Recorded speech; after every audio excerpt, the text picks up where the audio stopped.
Hello மக்களே, vending மிஷினில் apple juice எடுப்போமா? China டவுனில் தான் நான் ஃபர்ஸ்ட் டைம் இந்த ஆப்பிள் ஜூஸ் மிஷினை பார்த்தேன். இவர் சொல்லுவார், அந்த ஆஃபீஸ் கிட்ட இருக்குது கரும்பு ஜூஸ் வெண்டிங் மிஷின், அதுக்கப்புறம் ஆப்பிள் ஜூஸ் வெண்டிங் மிஷின். ஐ ஜூஸ் வந்து எப்போவுமே எல்லா இடத்துலையுமே இருக்கும். ஐ ஜூஸ் வந்து $2 தான், ஓகேவா? பட் இந்த ஆப் ஜூஸ் வந்து $2.8, அதாவது 80 சென்ட் அதிகமாக இருக்குது. நான் வந்து அவ்வளோவா ஆப்பிள் விரும்பிலாம் அவ்வளோவா குடிக்க மாட்டேன்.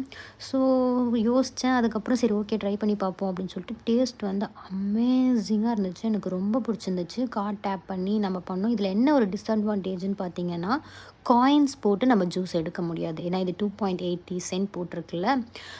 ஐ ஜூஸ்லாம் வந்து நம்ம $1 காயின் 2 போட்டாலே வந்து நம்மளுக்கு ஜூஸ் வந்துடும். பட் இதில் அப்படி கிடையாது. Only card R cash, I think so. அந்த ஸ்லோ ஜூஸரை வச்சு தான் அந்த ஆப்பிள் ஜூஸ் வந்து ரெடி ஆகுது. ஸோ மேலெலாம் ஆப்பிள் லைனாக அரேஞ்ச் பண்ணி வச்சுருக்காங்க. சைடில் வந்து கப் இருக்குது. இது வந்து எப்படி சொன்னோன்னா, அந்த ஆப்பிள் உள்ளே போனோன்னா அந்த ஸ்லோ ஜூஸர் மூலயமா வந்து அந்த ஆப்பிள் ஜூஸ் வந்து ரெடி ஆகுது. கீழே வந்து அந்த ஆட்டோ டோர் கொடுத்துருக்காங்களா, அந்த இடத்துல வந்து புதுசாக மிஷின் வந்ததுனால கலராக வந்து அது மாறி மாறி லைட் எரிஞ்சுக்கிட்டே இருந்துச்சு. வீட்லேயே கூட சில பேர் வந்து இப்போல்லாம் ஸ்லோ ஜூஸர் வாங்கி தான் ஏபிசி ஜூஸ்லாம் போடுறாங்க. பட் நானுமே வந்து ரொம்ப நாளாக தேடிக்கிட்டு இருக்கேன், என்ன பிராண்டில் வாங்கலாம். ஃபிலிப்ஸா, இல்லை வந்து சிங்கப்பூரில் டேஃபல் பிராண்டுன்னு ஒன்று இருக்குது. அப்புறம் பவர் பேக்குன்னு ஒன்று இருக்குது. அது வந்து சிங்கப்பூரோட பிராண்ட் போல். ரேட்டும் கம்மியாக இருக்குது. பட் வாங்கி புதுசாக யூஸ் பண்ணுறதுக்கு ஒரு மாதிரி தயக்கமாக இருக்குது. எப்படி இருக்குமோ, சப்போஸ் வாங்கிட்டு அது வேஸ்ட்டாக போச்சுன்னா, லைக் நம்ம எதிர்பார்க்குற மாதிரி வரல அப்படின்னா. ஏன்னா நம்ம இந்தியாவில் இருக்கும்போது வந்து சுஜாதா ஸ்லோ ஜூஸர் வந்து நிறைய பேர் யூஸ் பண்ணி நான் பார்த்துருக்கேன். யூடியூப்பில் கூட நான் நிறைய பேர் பார்த்துருக்கேன். குரோம்பேட் போத்தீஸ்லலாம் கூட சுஜாதா ஸ்லோ ஜூஸர் தான் வந்து நிறைய ப்ரொமோட் பண்ணி வச்சுருப்பாங்க.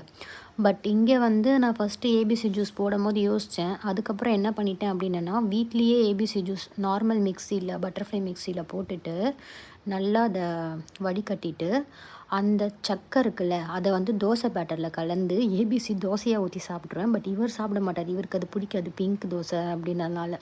எனக்கு வந்து இந்த பிங்க் தோசை வந்து நல்லாயிருக்கும், டேஸ்ட்டே டிஃப்ரெண்ட்டாக இருக்கும். நான் வந்து ஆப்பிளுக்கு பதிலாக ஆமலா போடுவேன்.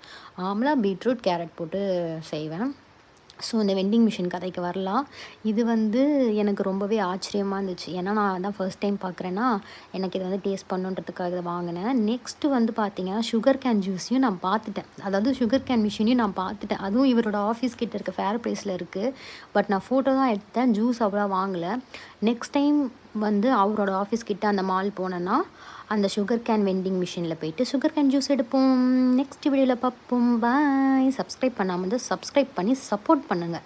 சும்மா வீடியோ மட்டும் பார்த்துட்டு போகிறீங்க. Bye bye.